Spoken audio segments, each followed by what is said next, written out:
The Quran on Embryology. Professor Keith Moore is one of the world's prominent scientists in the fields of anatomy and embryology, and is the author of the book entitled The Developing Human, which has been translated into 8 languages. The book is considered a scientific reference work and was chosen by the Special Committee in the United States as the best book authorized by one person. Dr. Keith Moore is the professor of anatomy and cell biology at the University of Toronto in Toronto, Canada. In 1984, he received the most distinguished award presented in the field of anatomy in Canada, the JCB Grant Award from the Canadian Association of Anatomists. He has directed many international associations such as the Canadian and American Association of Anatomists and the Council of the Union of Biological Sciences. Let's now listen to what Professor Keith Moore has to say about the revelations found in the Quran 1400 years ago, and what science has only recently been able to find out through detailed investigation. In the 1940s, Professor Streeter of the Carnegie Institute of Embryology in Washington, D.C., proposed a system for classifying the stages of human development. His system arranged human embryos in 23 numbered stages based on their differences in appearance. The Carnegie system of classification was used around the world until the 1970s, when a more refined system was proposed by Dr. Ronan O'Reilly of the Carnegie Institute of Embryology, now in San Diego, California. Intensive studies of the Quran and Hadith in the last 4 years have revealed a system for classifying human embryos that is amazing, since it was recorded in the 7th century A.D. Although Aristotle, the founder of the science of embryology, realized that chick embryos developed in stages from his studies of hen's eggs in the 4th century B.C., he did not give any details about these stages. As far as it is known from the history of embryology, little was known about the staging and classification of human embryos until the 20th century. For this reason, the descriptions of the human embryo in the Quran cannot be based on scientific knowledge in the 7th century. The only reasonable conclusion is that these descriptions were revealed to Muhammad from God. He could not have known such details because he was an illiterate man with absolutely no scientific training. The first stage is Adaf, and you'll have to apologize for my pronunciation. This is from Surah Tariq 6. He is created from a drop emitted. This Arabic term refers to the forceful emission of fluids which occurs during ejaculation in the male and ovulation in the female.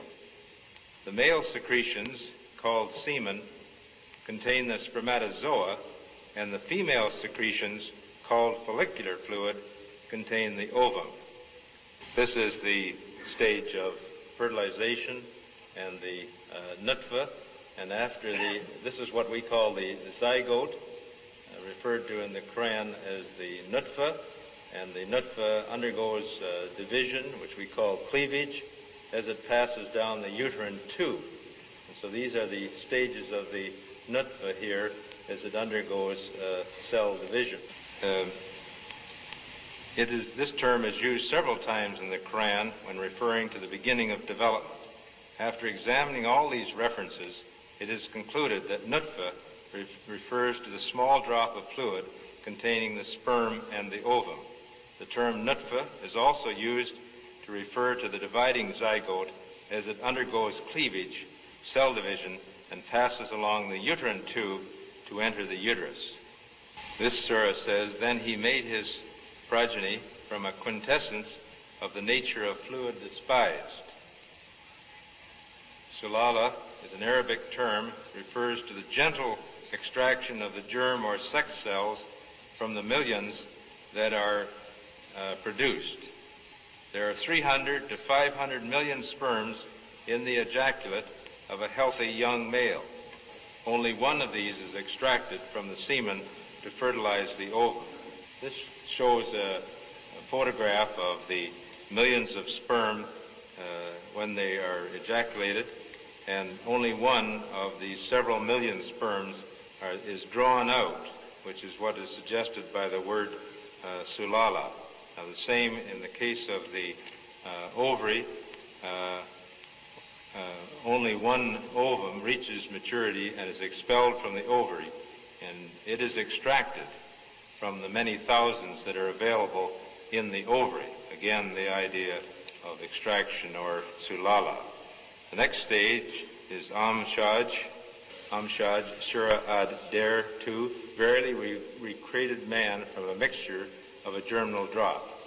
Amshaj, then, as an Arabic term, is used in the Quran to describe the mixing of the sperms and the ovum. During fertilization, the ovum rotates within the fluid containing the sperms until one of them is successful in penetrating its covering layers, which we call the corona radiata and the zona pellucida, which is this layer here. I'll read it again in English. It's Surah Abasa 19. He created a new individual from Nutfa and immediately planned and programmed him. That was the first one we had. Oh, there it is. So al-Khalq then is an Arabic term which means coming into being, and is used when referring to the fertilized ovum or zygote. Here you can see the nuclei from the sperm and the ovum uniting to form a new cell, which is the zygote or nutfa, and then here's the zygote or nutfa again, but it's just getting ready to divide into two cells, which we call the dividing zygote or the dividing nutfa. The next stage, el-takdir, which is the same verse that was just repeated. This Arabic term means the determination of characters, and appears to refer to the fact that from the beginning the zygote or nutfa contains genetic factors in the chromosome, contain the genes which determine the color of the future person's eyes, hair, and skin, and all its other characteristics, such as the appearance of the face and the body. Al-Harth, Surah Al-Bagara, Ayah 223, your wives are as a tilth unto you. This Arabic term refers to the plowing of the earth and the sowing of the seed in it. This term is used in reference to sexual intercourse, plowing, and implantation of the blastocyst, sowing of the seed. This analogy is a very good one, since the blastocyst develops root-like structures called chorionic villi, which derive oxygen and nutrients from the mother's blood, just as the roots of the plant, shown here, derive their nutrients from the soil. Next is alaka. Let's have the next slide. Alaka is Surah Al-Mu'minun, Ayah 14. Then we created the drop into a leech-like structure. Then of that leech-like structure, we made a chewed-like substance.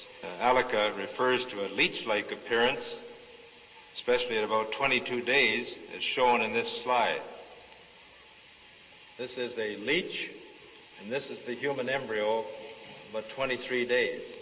I think you have to agree that the similarity between these structures is amazing, and that it is truly, the human embryo is truly leech-like.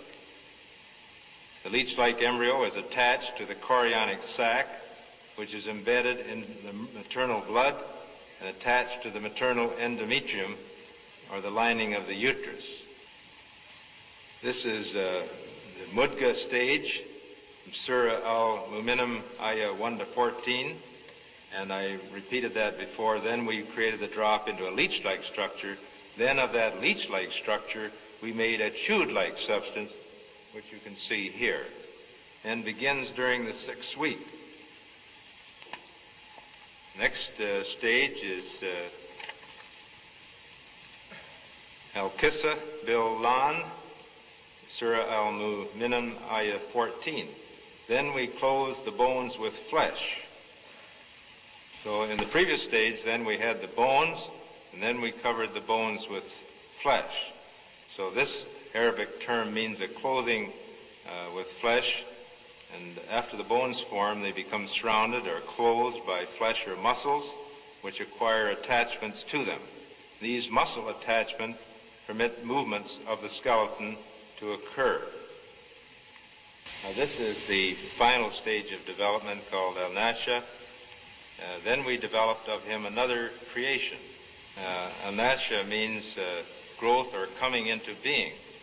This undoubtedly refers to the fetal period when there is growth and differentiation of the embryo that developed in the embryonic period.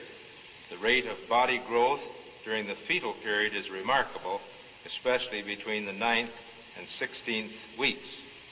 You can notice how quickly it's growing in this nasha stage, or fetal period as we call it. The next stage is al-qabliya. This sort of says that the duration of pregnancy and separation is 30 months. This Arabic term refers to the viability or ability of the human fetus to survive outside the uterus. There is no definite time when survival of the fetus is assured, but it is generally accepted now that a fetus that is 24 weeks or older has a reasonable chance of survival. Survival of fetuses 22 to 24 weeks old has only become possible in the last few years when better methods of providing care for premature infants were developed. So the period viable embryo or fetus would be here at 24 weeks. We used to say 26, 28, but now with better incubation, some babies at 24 weeks can survive, and we've even had some at 22 weeks, but this takes highly sophisticated incubation to do that.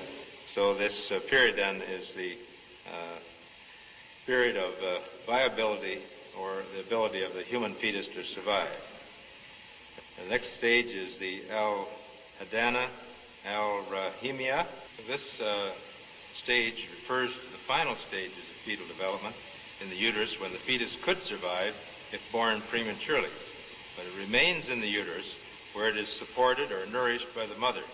In most cases, therefore, the uterus acts as an incubator for the premature infant. Weight gain during these final weeks is phenomenal as the fetus accumulates fat and is gradually prepared for birth. This last ayah is Surah Abasa, ayat 19 and 20. From a drop he created him and immediately planned and programmed him. Then he makes his passage easy. This Arabic term means to make the passage easy. It is well known that as the time of birth approaches, the maternal tissues of the cervix and the joints of the pelvis become looser so that the passage of the fetus through the fetal canal will be facilitated. This process, initiated by hormones in the mother's blood, accelerates during the early stages of labor or delivery of the baby. As the amniochorionic sac, that is the bag of waters surrounding the baby, expands near the time of birth, it protrudes into the cervix, that is the neck of the uterus, and causes it to dilate. When the amniochorionic sac ruptures, the amniotic fluid provides a slippery pathway for the fetus to pass along the cervix and vagina to the outside of its mother. All the above occurrences facilitate the birth of the baby, that is, they make the passage easy. The stages of embryonic and fetal development mentioned in the Quran should be used when teaching Muslim students because they are in accordance with our modern understanding of the development before birth. It will also enable Muslim doctors and nurses to explain human development to their patients using Quranic references. Muhammad could not have known these facts about human development in the 7th century because most of them were not discovered until the 20th century. Muslims and others are justified in concluding that these facts could only have been revealed to Muhammad by the one who knows all about us, not only about how we developed, but how we live and function.